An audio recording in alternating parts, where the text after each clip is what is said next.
Olá a todos, espero que estejam bem.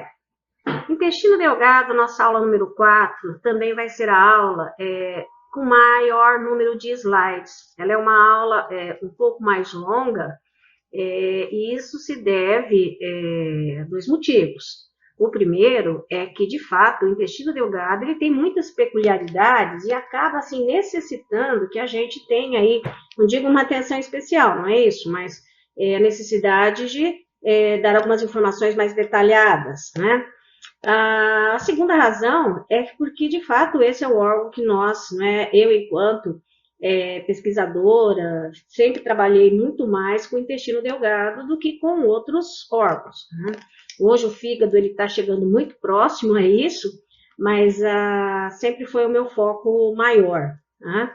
Então, por isso que também eu tento mesclar um pouco mais a questão da pesquisa, de algumas metodologias voltadas para a questão do intestino, né? Então, vamos seguir.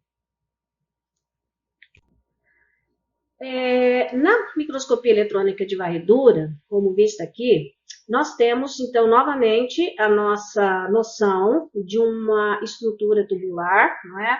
Essa luz é uma luz mais regular, e ela, então, faz a interface com uma parede que é adaptada axialmente à superfície, já que o intestino delgado, ele é o órgão, então, voltado para a questão da absorção do alimento.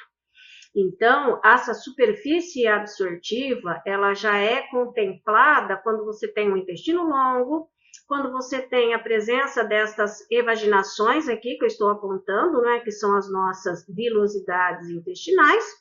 Nós também vamos ter as criptas intestinais presentes aqui, e também, a partir da morfologia do enterócito, onde você tem os microvílos, né, todo esse conjunto leva a um aumento da superfície. A nossa mucosa, então, ela está aqui presente, como sempre limitada pela muscular da mucosa, né, colocada aqui nessa seta. Na sequência, você tem a submucosa e depois a muscular e a adventícia. Nesse caso, desculpem, a serosa, né, falei errado, me expressei errado. Aqui nós temos a serosa. A adventícia, nós vamos retomar ela em intestino, mas apenas no intestino grosso, lá na porção final. Então, essas características, elas são reproduzidas agora aqui num corte histológico. Grande parte dos nossos trabalhos estão muito envolvidos na realização de morfometria, que é muitas vezes, dependendo do nosso objetivo, mensuração de mucosa ou mensuração de submucosa das musculares, né? Também existe uma particularidade que pretendemos, de modo geral, também avaliar o tamanho do vilo e a profundidade da cripta. Aqui nós podemos ver uma imagem de corte histológico de intestino, e essa imagem ela está preservada, né? No sentido de nós termos, desde a mucosa até aqui a região da serosa, a preservação.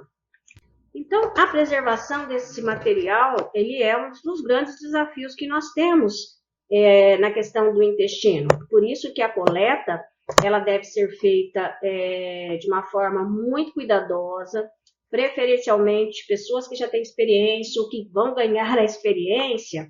Porque um dos grandes desafios é ao você coletar, né, e limpar aquele conteúdo, lavar, entre aspas, né, você pode literalmente, né, destruir esses vírus, né? Eles podem se baixar, eles podem até se romper. Então, no momento que você faz a coleta, que você distende esse intestino, é fundamental que você tenha ali muito cuidado na hora de limpar, né? Limpar com muita suavidade, e inclusive existe uma tesourinha especial para que você possa abrir o intestino com mais segurança, para você não atingir as vilosidades aqui, que são bastante sensíveis. Essa figura, ela nos mostra, né, a nossa mucosa, lembrando que você vai ter aqui o epitélio, e é um epitélio igual do estômago, no sentido da classificação. É um epitélio simples cilíndrico, né, que Então, ao fazer a evaginação, nós chamamos de vilosidades, e quando nós descemos aqui, nós formamos as criptas.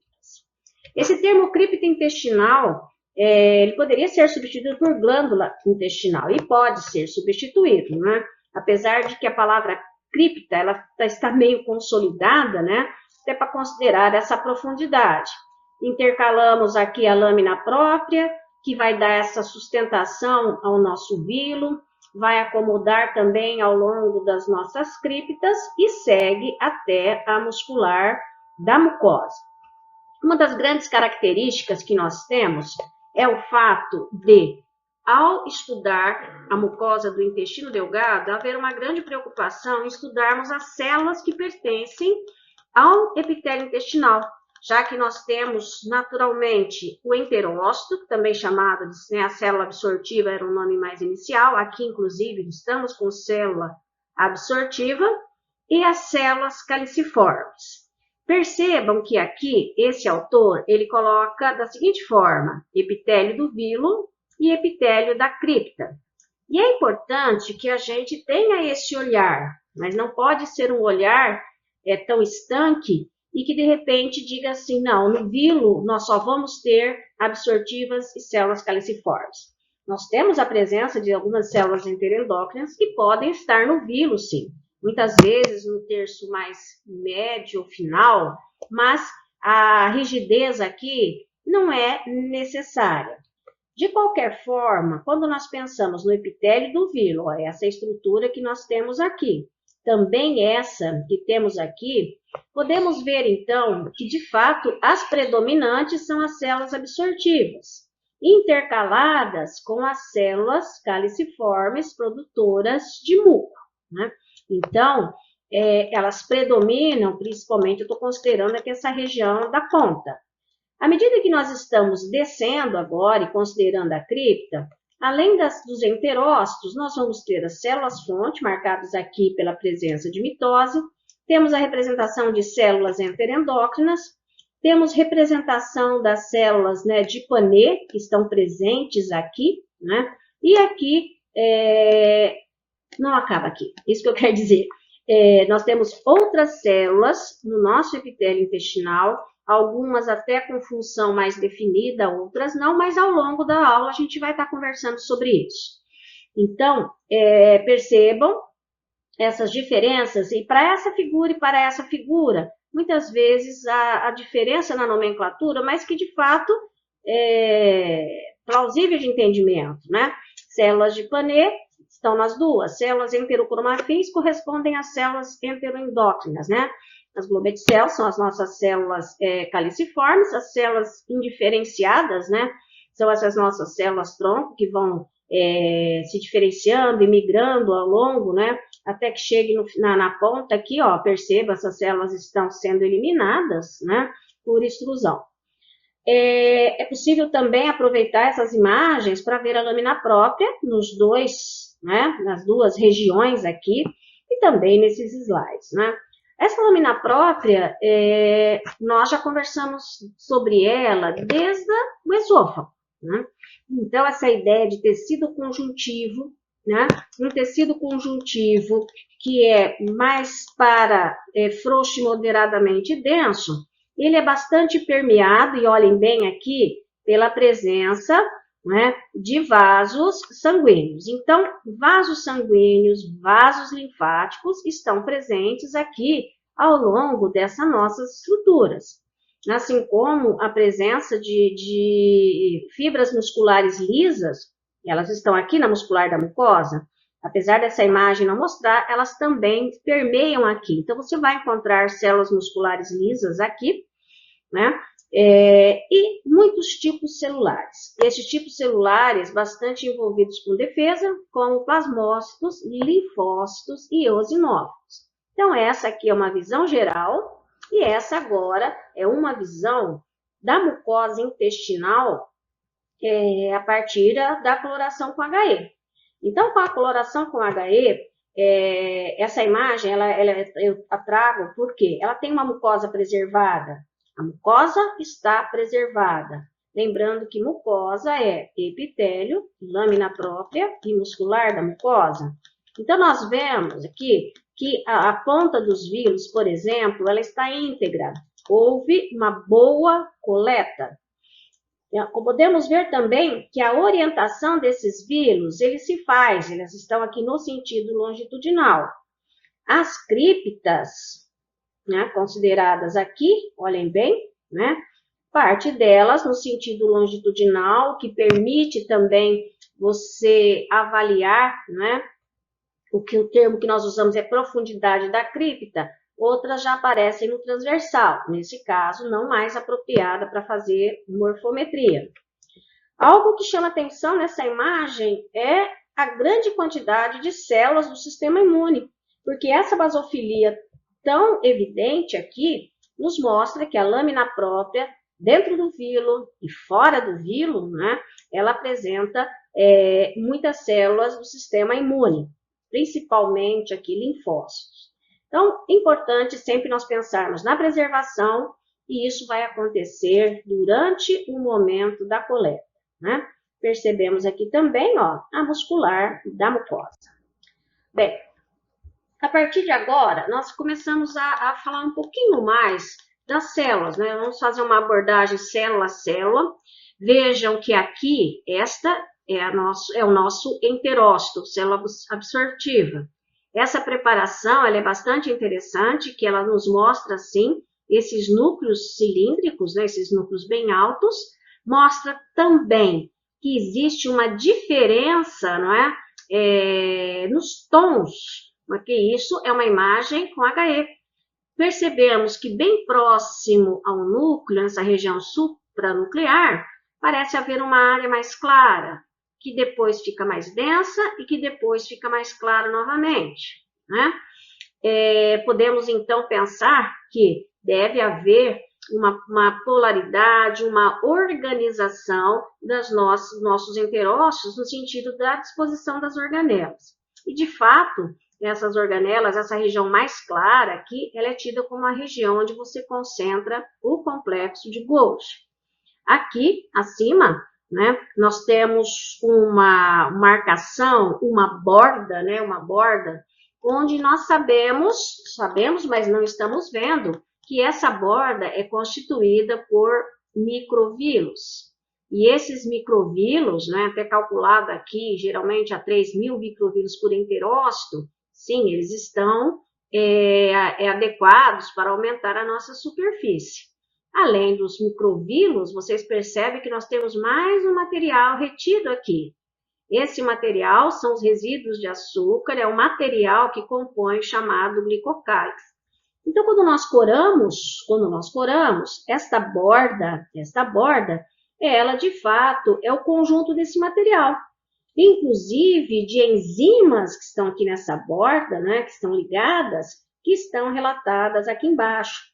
A peptidase, a disacaridase, a fosfatase, né? É a categoria da enzima, e aqui o nome dessas enzimas. O dentro de comentários é o que ela faria, né? Mas nós não estamos avançando nessa questão aí da funcional. Muitas vezes nós sentimos a necessidade de dar uma abordagem mais morfofisiológica. No caso dos enterócitos, é possível quando você consegue avaliar, né, o nível dessas enzimas. É possível você dosar isso. No próximo slide vocês vão entender melhor, tá? Bem, outro aspecto que nós podemos explorar aqui é a justaposição dessas células, típicas de células epiteliais, muito mais pronunciadas quando você tem um epitélio simples, e que aqui nesta imagem, microscopia eletrônica, né, de transmissão, nós podemos ver as junções celulares presentes aqui.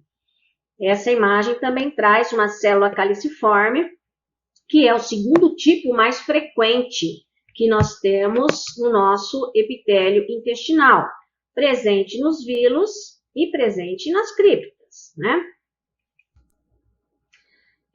As junções celulares que nós evidenciamos ali na imagem de transmissão, né? Ela também está presente aqui, né? Vejam que nós temos a evidenciação de 3 tipos celulares e a indicação, então, que entre essas células, nós podemos ter um transporte, né? Então, um transporte a partir da luz, e esse transporte que é feito aqui, ó, entre as células, né? Então, ó, bem na lateral, é um transporte chamado de paracelular. Ao mesmo tempo, a ideia é que se ele passa por entre as junções celulares, nós teríamos, então, esse transporte, ele vai depender muito da organização dessas junções. Aqui, já é uma outra forma de transporte. Estamos vendo que o transporte, ele se faz por dentro, né? Não mais entre as células, mas sim na célula, o chamado transporte transcelular.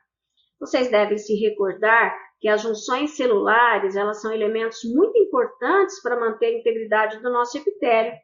Aqui temos a relação de algumas delas, como as junções comunicantes, as junções de adesão, né? Como eu falei, as junções comunicantes, as junções de adesão, desmossomos, né? E essas junções de oclusão. À medida que nós passamos esse olhar para a transmissão, então estamos vendo agora uma imagem com detalhe que mostra a zônula de oclusão, a zônula de adesão e o desmossomo. Este conjunto é chamado de complexo juncional. Essa imagem, ela ainda mostra as microvilosidades, mostra a trama terminal que se tem aqui, onde você ancora essas microvilosidades, e temos aqui também uma imagem marcando esses pontos. Como eu falei, o transporte transcelular está ligado à estrutura de membrana e, naturalmente, né, na relação que você vai ter do elemento que vai passar com a própria estrutura, como é que ele vai conseguir transpor isso. Também baseado também em tamanhos, e tamanho é muito importante quando você considera no paracelular. Então, pequenos solutos vão passar mais livremente, água e íons com certeza, que são esses 2 tipos de transporte. Bem, aqui eu faço esse slide, eu não vou detalhar ele por inteiro, mas quando eu falei de morfofisiologia para tentar abordar não só a morfologia do enterócito, mas sim a sua atividade, né? Eu coloco aqui uma metodologia bem breve, né? Sobre como fazer isso, né? Então, esse tipo de procedimento onde você vai congelar as amostras, né? O mais interessante seria se você conseguisse pegar só a parte da mucosa. Então, você tem técnicas para isso disponíveis aqui na universidade, e aí você pode avaliar, por exemplo, como você pode, né, você dosa a atividade, por exemplo, da fosfatase alcalina, da lipase, sucrase, etc. Isso é particularmente importante e adequado quando você trabalha muitas vezes com dietas, né? Com dietas. Por quê? Conforme o tipo de dieta, você está modulando a atividade de um ou outro. Nesse caso, era um grupo controle, um grupo que se tornava obeso pela presença de dieta de cafeteria, né?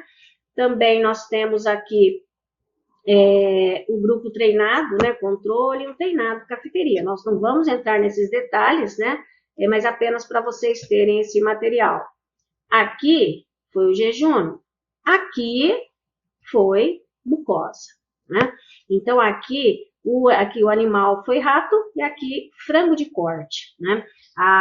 Dentro da zootecnia existe grandes linhas de pesquisa e muitos trabalhos que fazem, então, essa relação, modificando, incluindo algumas suplementações na dieta, como aqui, nesse caso, a glutamina e o ácido glutâmico, e é fundamental que se busque saber o que vai afetar, então, as enzimas.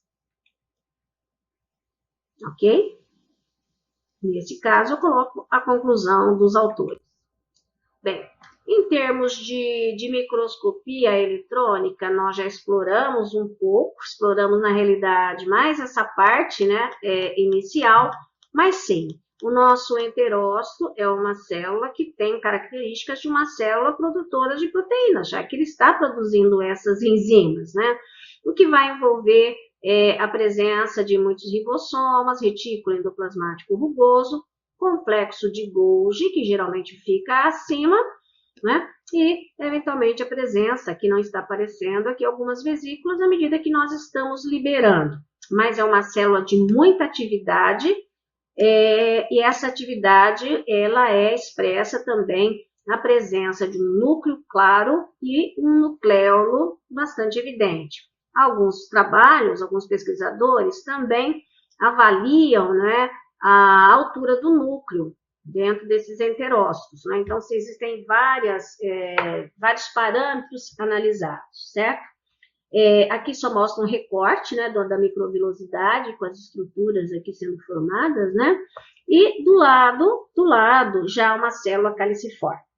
Então, a célula caliciforme, vocês lembram, espero que sim, que logo no começo nós falamos assim, olha, qual que é a secreção exócrina mais predominante no nosso digestório? E a palavra muco, ela aparecia sempre, né?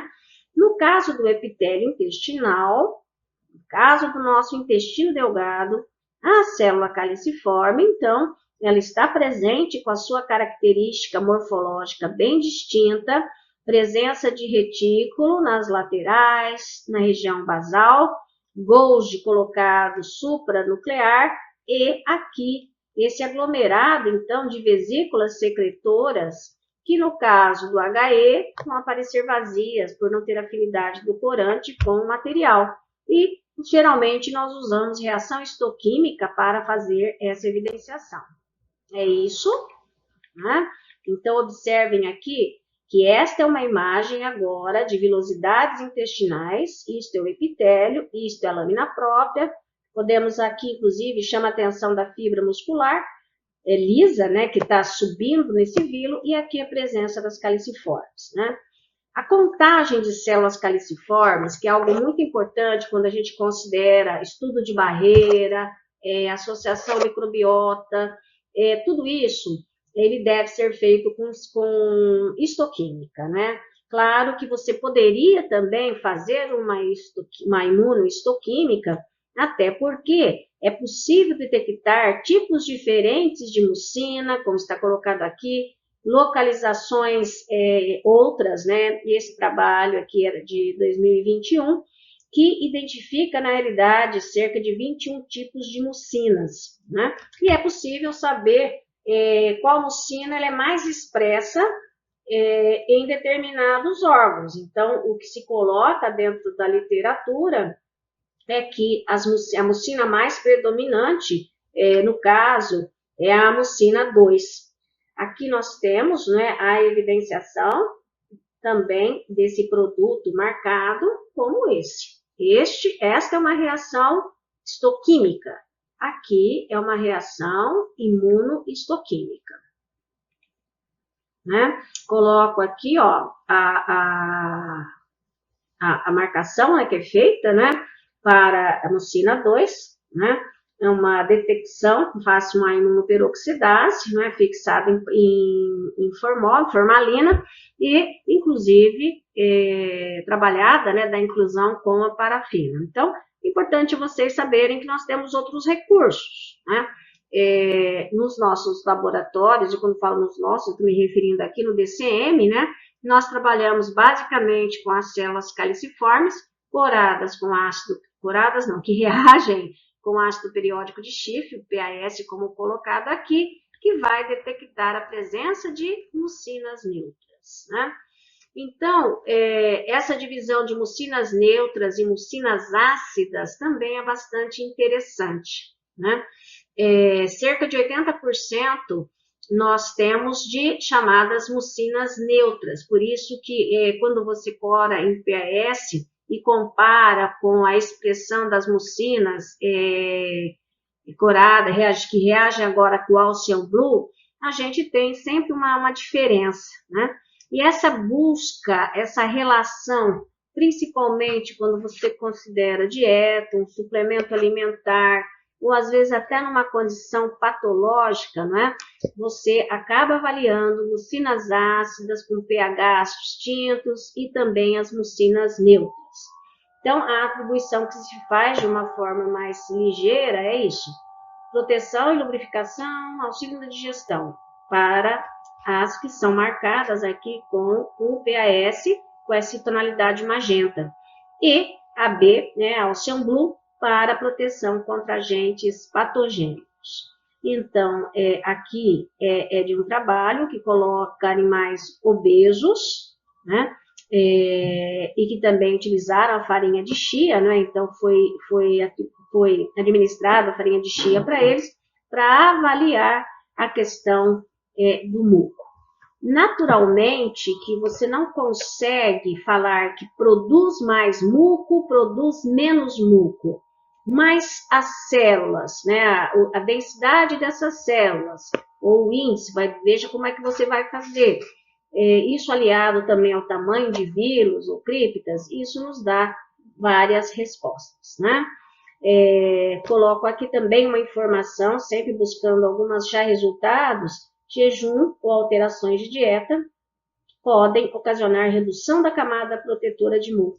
Reduzindo a camada de muco, né, a ação de bactérias e protozoários podem ser facilitada essa ação, né, e, consequentemente, lesar a nossa mucosa. Bem, na sequência, eu trago aqui uma imagem de célula caliciforme. Então, à medida que nós falamos, olha, a célula caliciforme tem todo o aparato para produzir, né, liberar, com esses grânulos aqui, ela libera, então, muco, né? Bem, no entanto, inclusive as organelas estão expostas aqui nesse esquema, né? Algo que é muito importante nós considerarmos para a célula caliciforme é que ela também tem uma via, que está aqui agora representada nesse quadrado, né, ampliada aqui, que leva, então, a um processo de endocitose. Algo que não se lê em todo lugar, não é? Isso das células caliciformes terem essa via ao mesmo tempo, vocês vejam que é ao mesmo tempo. Então, ela mantém, sim, ela participa aqui da formação da nossa barreira pela secreção de muco, mas não pode ser a única função atribuída a ela, né? Então, aqui eu coloco alguns dados que são mais atuais a respeito, então, dessa capacidade, né, não só de produzir muco, mas também produzir algumas proteínas que têm característica antimicrobiana, citocinas e quimiocinas, e isso indica que as células caliciformes, ela também participa da imunidade inata, certo? Então, olha, secreção de muco e imunidade inata. Então, não só essa secreção, ok? Bem, porém, essa parte da endocitose indica para nós que agora a caliciforme está envolvida numa resposta imune adaptativa, porque a passagem de antígenos, né, ela consegue, pode fazer esse material, né, e ela vai distribuir isso aonde? Para as células apresentadoras de antígenos, que estão na lâmina própria. Então, essas características, né, esse é um trabalho recente, essas características que nós temos aqui, de considerar a participação efetiva dentro de uma resposta, não só uma defesa mecânica, que já era bem conhecida, né, mas essas duas respostas torna mais interessante ainda o estudo dessas células caliciformes, né. Então, essas gaps, que são chamadas, né, essas passagens de antígenos, que são associadas às células caliciformes, também se coloca que ela está presente tanto no intestino delgado e colo de roedores. Isso aqui já é avaliado. E também, né, no jejum de humanos em ressecções, tá? Depende de acetilcolina, aqui em camundongos, né? Porém, por serem processos divergentes, mas são processos divergentes, mas são equilibrados. Então, a regulação ainda é desconhecida, né? Quem trabalha com intestino, eu acho que para o futuro aí seria interessante que vocês começassem, né? Nós temos alguns alunos aqui que já estão na pós-graduação, e é importante, os pós-graduações é no sentido de doutorado, mestrado, mas os que estão aqui na especialização, às vezes a ideia é explorar esse fato bastante relevante. Bem, outra célula que também é bastante relevante é a célula de Panet, né? Por quê? Porque a célula de Panet, que está localizada, olhem, agora nós estamos na cripta, identificamos essas células pela presença desses grânulos na região apical, né? E percebemos, então, que esses grânulos são aqui liberados no úmero. Nesse esquema, então vejam, aqui é a cripta, aqui é a cripta, temos novamente a cripta agora, mas agora também marcada, né? Aqui nessa letra A, feito o quê? Uma imunistoquímica para marcar essas células de Panet. Existe uma peculiaridade que, de modo geral, essas células, elas andam, não ficam sozinhas, geralmente você vai encontrar 3, 4 células juntas. Aqui nós temos 3. Observem que na transmissão aqui nós também estamos observando esses grânulos eletrodensos. É possível ver células de Panet, hematoxilina e eosina? Sim, é possível, desde que você faça um corte mais fino. Isso vai te dar mais segurança para observar esses grânulos que no HE eles estarão acidófilos. As células de Panet estão relacionadas, né, com o controle de microbiota, fazem parte do sistema imunitário, né, adquirido, esse que é adaptativo, né, e, na realidade, quando você se propõe a identificar as células de Panet de uma forma mais efetiva, você pode fazer imunistoquímica, tanto para as defensinas quanto para as lisosinas, né? Aqui, novamente, uma característica das células de Panet, olhem o núcleo, né? O núcleo, inclusive, exibindo aqui uma chanfradura, grânulos densos, olhem a quantidade de retículo endoplasmático aqui, né? Essa imagem agora, ela coloca, está em HE, né? E esse estar em HE significa, então, que nós estamos falando destas células, cujos produtos estão elencados aqui. A lisozima, né, que ela sempre foi a inicial, a presença da lisozima, que isso leva, então, que aumenta a permeabilidade de bactérias, como descrito, o fator de necrose tumoral, mas grande interesse nós temos aqui nas defensinas.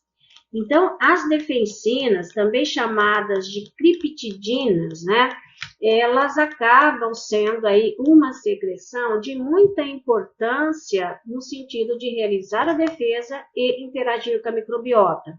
Coloco aqui alguns detalhes diferenciais, né, vida média que é longa, são abundantes no intestino de homem, roedores e ruminantes. Ausente em cachorros, gatos e suínos. Isso a gente tem a partir de histologia comparada. Mas eu preciso destacar aqui que quando se fala abundante no intestino, é um abundante, mas lógico, um número muito abaixo do que nós teríamos para as outras células, como enterócito, célula caliciforme, né? Mas, preferencialmente localizadas, você encontra elas no intestino delgado. Algumas literaturas dizem que não existe, ou que são raras no intestino grosso, que por isso, o intestino grosso, quando você considera ali o cólon, teria uma maior vulnerabilidade com relação a isso. Esse slide da ponta, também em HE, está apontando aqui uma célula interendócrina. E aí vocês podem me dizer, mas célula interendócrina a gente não identifica em HE. Na realidade, uma preparação como essas características desse núcleo central e esse halo claro em volta, ele é registrado como de células interendócrinas, mas de modo algum vai te dar segurança. Então, ou você vai usar a prata, ou você vai usar, por exemplo, aí, assim, uma imunohistoquímica, né, e para marcar o produto que é elaborado e secretado por essas células, tá? Então, à medida que nós caminhamos, nós podemos aqui realmente ver em Panet, eu coloquei aqui mais algumas técnicas, né, e que mostram aqui esses métodos de evidenciação, aqui a eosina, né, o laranja, e aqui a presença, então, de algumas dessas células, onde vocês observam as setas. Essas setas, então, colocadas aqui, como vocês estão vendo, para indicar a presença. Então, é possível você fazer uma pesquisa de coloração e evidenciar. Já nesta outra imagem, nós temos o quê? Nós temos uma imunohistoquímica, né? Essa amostra é uma amostra de íleo, né? Vocês estão nesse momento ouvindo um telefone tocar. E aqui nós podemos ver as células de Panet marcado com esses grânulos em verde, né? Aqui nas criptas de Lieberkühler. Bem, podemos ver também aqui nesta outra imagem, né? Uma preparação que ela ficou muito boa. É uma preparação, certamente, onde você tem um corte mais fino e você consegue, inclusive, diferenciar nestas células-fonte, né, a presença dessas figuras mitóticas, as células de Panet com a granulação acidófila, e essa preparação mostra, inclusive, grânulos nas células enterendócrinas localizadas aqui na base, né? Para fazer cortes mais finos assim, muitas vezes é necessário que se faça uma inclusão em historesina, que é bastante indicado também. Dando sequência às células, né, vamos falar das células M. Essas células M, nem sempre também visualizadas nas nossas técnicas, né? Essas células M são células que estão envolvidas, ela também está localizada no epitélio, ela tem modificações aqui na membrana, como se formassem micropregas, tá? E ela, graças a essas especializações, coloca-se que ela está envolvida na captura de vírus, bactérias e produtos microbianos. Então, observem que aqui nessa figura, nós temos 2 enterócitos, essa célula M, que vai ter essas modificações acima, uma visualização, né, do englobamento aqui das nossas, de bactérias, essa integração com as células dendríticas e aqui os núcleos. Então, à medida que nós seguimos, é possível, então, observar que essas células M são células de defesa. E essas células, elas são principalmente encontradas no íleo, né? Lembrando que nós ainda nem comentamos, mas você tem o duodeno, jejunum e íleo, né? E a região do íleo, ela é, então, uma região onde nós vamos encontrar muitos nódulos e agregados linfáticos, como vocês estão vendo aqui, inclusive com centro germinativo. Por vezes, conforme o desenvolvimento, nós ampliamos, e a partir daí, então, você tem o quê? Você tem uma modificação aqui do seu epitélio. Quando aqui nós estamos chamando de cúpula, né? De cúpula, seria uma modificação que a gente vai ter. Essa imagem aqui de histologia, né? Pensem agora na superfície, vocês podem ver a célula M presente aqui, diferenciada numa varredura. Então, esta parte superior costuma ser denominada de epitélio do domo. Posteriormente, eu vou mostrar uma figura onde vocês vão ver isso na região do íleo, ok? Bem, com relação às células-fonte, né? Então, as nossas células-fonte, elas também, então, para você, são bastante estudadas, porque aí você avalia o processo, né, de renovação celular, né? Vejam que aqui, no caso do intestino delgado, as células-fonte, ou células-tronco, elas estão localizadas, né, geralmente nas criptas, né? E à medida que nós estamos fazendo essa diferenciação, elas vão migrando. Elas migram e vão agora abastecer todo esse vilo, mas também elas migram, né, e abastecem essa parte de baixo. coloca-se, então, que para cima, né, quando você está aqui diferenciando em vários enterócitos, né, você teria uma renovação mais rápida, e quando você considera a renovação de Panet, seria mais lenta. Tá? Essa de Panet, e também as enterendócrinas, né, ela é estimada em cerca de 20 dias, enquanto que para a renovação de enterócitos e células caliciformes, você teria 5 dias aqui, os chamados humanos adultos, né? Trago essas duas imagens para que vocês observem, aqui na seta, né? Essa marcação das células em proliferação, o marcador é o Ki67, né? E aqui, inclusive, eu deixei a legenda por conta da referência, né? Caso vocês tenham interesse. Mas, outros tipos celulares, né? Ficou muito interessante a figura, esse trabalho, esse que eu trouxe para vocês, é um trabalho já agora um pouco mais não tão atual, mas, entretanto, ela coloca aqui outros tipos celulares, né? Que não eram tão comentados, mas lógico que nós acabamos de ver o quê? Enterendócrina, as absortivas, as enterendócrinas, as células caliciformes, as células de Panet, as células M, as células, né, cup cells, que também são consideradas ou fibroblastos modificados, né? Então algumas coisas ainda estão em estudo, né? E as Tufted cells, que essas sim, essas já estão, atualmente elas são bem exploradas, né? Apesar de falar em função não conclusiva, notadamente, as Tufted cells, elas estão relacionadas em processos inflamatórios. Seguimos, então, para ver um pouco mais, né, um pouco mais de detalhe dessa célula, novamente, enterócitos, né? Então, você tem esse epitélio, e esta célula que tem, né, vocês percebam que ela tem aqui microvírulos que são mais altos, né, menores por área, mas eles são diferentes, né, esses microvírulos presentes aqui. Essas organelas estão colocadas, né, onde você tem o núcleo aqui, acima o complexo de Golgi, e você tem a presença de muitos filamentos que estão presentes, feixes de filamentos, onde você caminha com essas vesículas. Uma outra estrutura dessa célula, né, da Tufted cell, presente aqui também, observem muitas mitocôndrias, né, e as características que você tem, né? É uma célula que aqui está evidenciada em imuno, e coloca-se então que você tanto pode tê-la no vírus e cripta. A proporção é muito pequena, é 0,4%, né?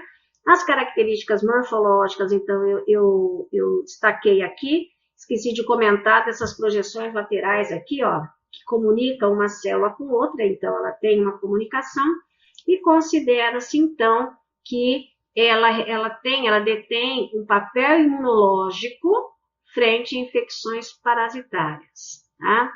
Então, jamais passar aquela ideia de que nós temos. Quais são as células do epitélio intestinal? Enterócitos e caliciformes. Então, nós vamos muito mais além. Bem, ainda dentro da consideração de pesquisa, não é? A ideia é que estudar criptas, né? Elas estão diretamente relacionadas ao desenvolvimento da mucosa, de modo que proliferação e extrusão celular são dois processos, né, que vão permitir esse nosso equilíbrio. Então, numa condição de desequilíbrio, nós podemos ter variações na resposta, tanto na altura dos vírus quanto na profundidade das criptas, né?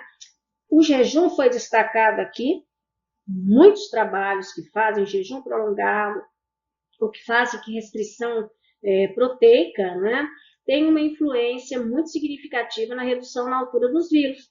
E, obviamente, se você reduz a altura dos vírus, se você aumenta a taxa de extrusão das células, você vai ter uma redução na eficiência do processo de absorção, né? Então, os parâmetros que aqui eu coloco são parâmetros que indicam a capacidade de absorção e, inclusive, a saúde digestiva, né? De como é que você está com essa sua mucosa. altura, largura, densidade de vilosidades e profundidade de criptas, né, são parâmetros que, para quem trabalha com morfologia, ela é muito importante, né? Aqui eu coloco uma relação também, que o aumento da velocidade está relacionada de forma positiva com o consumo de ração e ganho de peso, e a redução, então, né, a redução dessa altura do vilo com a redução da absorção e o prejuízo consequente, né? Ao mesmo tempo, quando nós pensamos na cripta, né, você tem algumas situações que esse aumento ele pode levar, pode ser indicativo de aumento na proliferação celular, mas também a redução da cripta ela pode ser um prejuízo, né? Porque aí você, inclusive, pode associar fisiologicamente com o aumento de uma diarreia nos animais, até por conta desse aumento na secreção de água no úmero. A razão vilo e cripta, então você mediu a altura do vilo, mediu a profundidade da cripta e consegue fazer essa razão. Essa razão também, ele é um parâmetro interessante, porque à medida que você tem o decréscimo na razão, tá, na divisão que você vai fazer aqui, você tem uma resposta que vai ser deletério para a digestão e a absorção. Ok? E aqui coloco o que a gente gostaria, né? Que sempre nós tivéssemos a cripta alta, desculpem, a cripta, o vilo alto e as criptas rasas. Bem, como nós trabalhamos, né, muito com isso, aqui eu vou tentar passar mais rápido, até para quem não tem muito interesse nessa parte, né?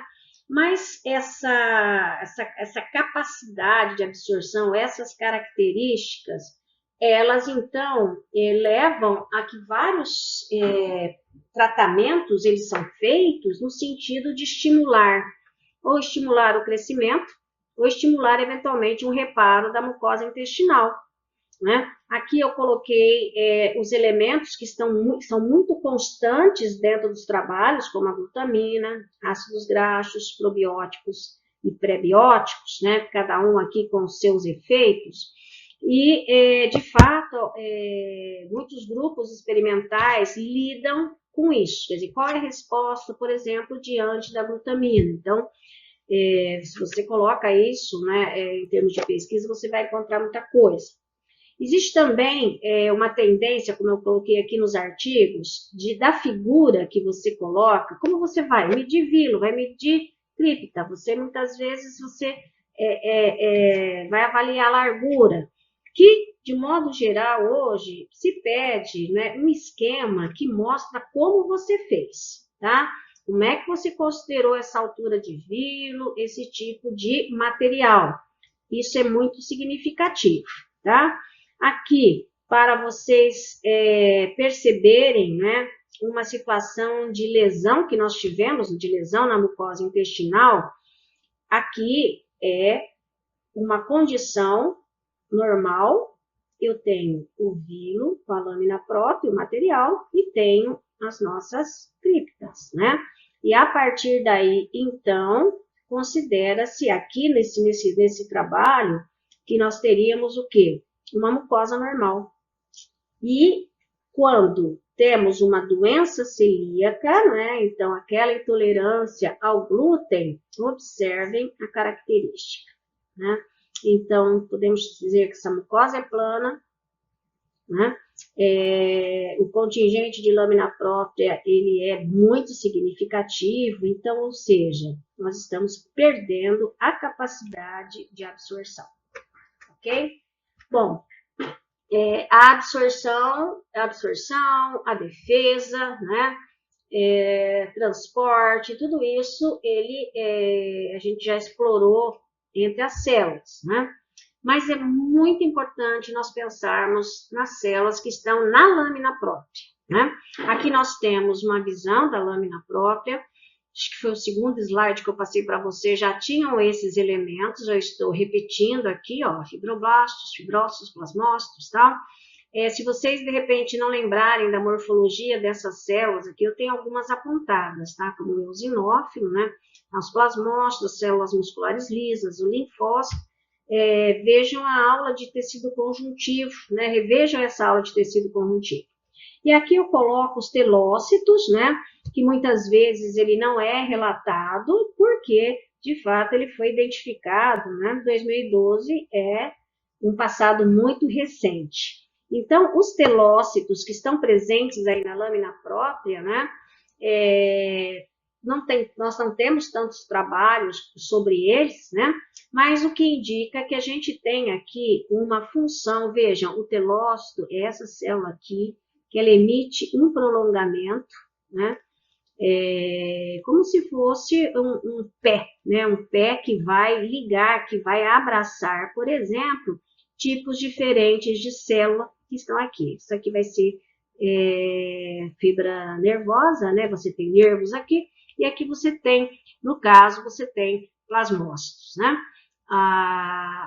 Essa relação, né, que a célula faz em contato com outros tipos celulares indica que o mecanismo parácrino, né, de troca aí deve estar acontecendo. Então, essa célula ela está colocada como uma célula que faz sinalização celular, né? E com isso, ela também estabelece uma relação da renovação, é o que se coloca, né? Eu não estudei a fundo os telócitos, né? Apenas que eles estão presentes, a morfologia, como é que se provou a existência dessa célula que antes não era referida, né? E com isso a gente teria um controle da homeostase tecidual, ok? Bom, eu sei que essa aula está um pouquinho cansativa pelo tamanho, mas nesse caso eu prefiro assim, quando vocês cansarem vocês vão parar, mas precisamos seguir, né? Aqui, agora nós temos as partes do intestino delgado, o duodeno, jejum e íleo. Os limites anatômicos, eles precisam ser estabelecidos. As nossas áreas de interesse, né, elas devem ser bem delimitadas. E também seria importante nós marcarmos que se dentro dessas regiões, se você está no começo ou no final, segmento inicial, inicial ou final. Então, quando nós olhamos para essas partes aqui divididas, às vezes nós encontramos algumas literaturas que indicam a presença, as modificações dos vírus, né? Que essas modificações dos vírus, então você poderia aí considerar que essas modificações estariam assim envolvidas com uma classificação a partir do momento que você tem o olhar nos vírus dentro da microscopia, né? Então, dentro dos limites anatômicos, eu coloquei aqui alguns dados, eu tenho certeza que isso já foi observado lá na anatomia, então nós não vamos seguir aqui, mas observem que, de modo geral, coloca-se que o duodeno teria em formatos de folhas. Nós temos muitas variações, mas essas variações acontecem, sim, conforme a idade. Então, é difícil você estabelecer uma regra aqui. Aqui nós estamos vendo os vírus em microscopia eletrônica de varredura. Nos parecem diferentes, né? Nos parecem diferentes. Mas como as vilosidades são estruturas extremamente dinâmicas, né? Extremamente dinâmicas, acaba que não se tem muita segurança com relação a isso, né? O formato de folha sendo atribuído, e vejam que aqui eu tenho um esquema do duodeno, mas esse esquema do duodeno, ele inclusive, né, ele pode ser observado quando nós estamos vendo uma comunicação aqui, ó, com a glândula de Brenner. Então, essa glândula está presente aqui. Vejam que o duodeno vai ser o único segmento do intestino delgado que mantém essas glândulas presentes aqui, né? E acaba também sendo um caráter diferencial, mas desde que você saiba exatamente qual é a região do duodeno que você está trabalhando. Por isso que é importante você definir quando você faz a coleta. Se a parte da histologia que você te atrai aí dentro do duodeno, por exemplo, é a parte inicial ou a parte final. Essa delimitação, ela é fundamental. Abaixo aqui, né, nós temos uma visão dos vilos considerados para o jejum digitiformes, apesar de que O ilho também, nós temos muitas vezes essa descrição, né, colocados aqui. Vejam que tem uma referência às células M, que nós falamos há pouco, né, as células transportadoras de antígenos, e aqui a presença dos nossos nódulos linfóides, e que são realmente muito desenvolvidos. Essas áreas claras são denominadas de centro germinativo, e o conjunto é chamado de placa de Peyerl, né? Aqui, trazendo no HE as glândulas de Brunner, estão envolvidas na produção de muco, é uma secreção mais viscosa também, ela prepara, na realidade, o alimento que estava ali no estômago, e à medida que nós preparamos esse material, nós vamos mudar o tipo de secreção. São células com uma característica mucosa, não é, mais vacuolizada, e apesar de haver diferenças também em algumas espécies animais. Então, eu trago aqui o termo célula serosa e célula mucosa, né, só para nós entendermos e associarmos as glândulas de Brunner. Como vocês estão vendo aqui, nós temos uma parede, essa é uma parede de duodeno, eu tenho essas glândulas na submucosa, e muitas vezes elas avançam na mucosa e conseguem, inclusive, mudar a arquitetura do nosso vilo. As musculares, que estão presentes aqui, então fiquem sempre muito atentos a estas setas, né? Mas, quando nós pensamos em células mucosas, né? São células que, de modo geral, vão ter um núcleo achatado, como está aqui, e essa parte apical cheia de grânulos, né? E isso no HE vai dar essa vacuolização. Mas com certeza vocês estão vendo que não são só estruturas vacuolizadas que nós temos. Nós podemos ter estruturas que refletem uma certa basofilia, né? Então, isso para dizer a vocês que não existe não é uma regra. Gatos, por exemplo, como eu coloco aqui, eles vão ter, então, as nossas glândulas de Brunner com secreções mucosas e secreções serosas. Outra parte de destaque, então, agora seria no final do nosso ilho, né? Nós estamos já caminhando para o final da nossa aula, onde você tem aqui macroscopicamente essas placas de Peyerl, esses nódulos. Quando você coloca, né, você vê essas placas na varredura, observem, né? Vejam aqui as vilosidades, né? E as estruturas elas vão se encaixando, é um macro, é um esquema, é a varredura, é a ótica, é a transmissão, né? Então, aqui nós temos esse aspecto da parede. Vejam que a submucosa, ela tem, sim, muitos nódulos linfáticos e, como eu disse, eles podem avançar ao longo dos nossos vilos, né? Quando nós falamos ali, né, das células M, né, quando colocamos em termos de células, né, nós falamos de uma palavra cúpula, né? Essa palavra cúpula também é conhecida como domo. E que aqui, quando você tem, ó, nós estamos vendo a presença da célula M, essa célula M, ela interioriza, ó, nós temos macrófagos próximos, linfócitos, né? E você, então, permite uma defesa, né, um epitélio onde você tem uma defesa, onde você ajusta muito mais essa representação, né? Então, existe aqui estamos facilitando, como vocês estão vendo, a entrada de linfócitos, de macrófagos para atuar na nossa defesa. E isso, naturalmente, vai interferir no aspecto da morfologia. As células M, elas constantemente estarão ligadas também perto, próximo a linfócitos, né? Vejam aqui embaixo, nessa figura, considerada, então, o domo, que vai estar acima da placa de Peyerl. Em azul, você vai ter os enterócitos, né? E aí também as células M, e em vermelho, linfócitos T, e em verde, os linfócitos B, né?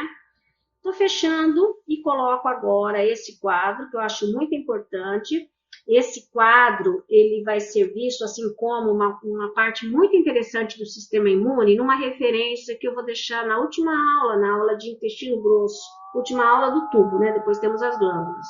Então, aqui, ele sintetiza muito do que nós falamos, né?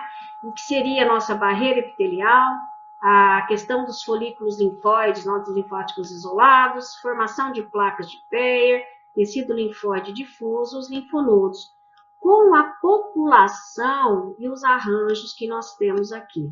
Então, espero muito que vocês façam esse gancho, tá? Então, uma barreira epitelial é uma barreira física, que ela vai ter o quê? Muitas células epiteliais, como enterócitos e colonócitos. Colonócitos é o nome atribuído ali às células do intestino grosso, células produtoras de muco, nossas células caliciformes, células produtoras de substâncias microbicidas, as células de Panet, células M, que são células transportadoras de defesa, e as células T intraepiteliais, tá? Nós vamos, então, seguir. E a partir daquele último slide, aqui já começa a parte prática, né? Onde nós vamos identificar, no dia 9 de novembro, todos esses componentes. Era uma imagem HE, a primeira, agora uma reação histoquímica. Eu vou passar rapidamente, né, porque isso vai ser revisto na aula. Agora, grimélios para marcar enterendócrina, como vocês estão vendo aqui, né? Panet, também vamos visualizar aqui num corte de 4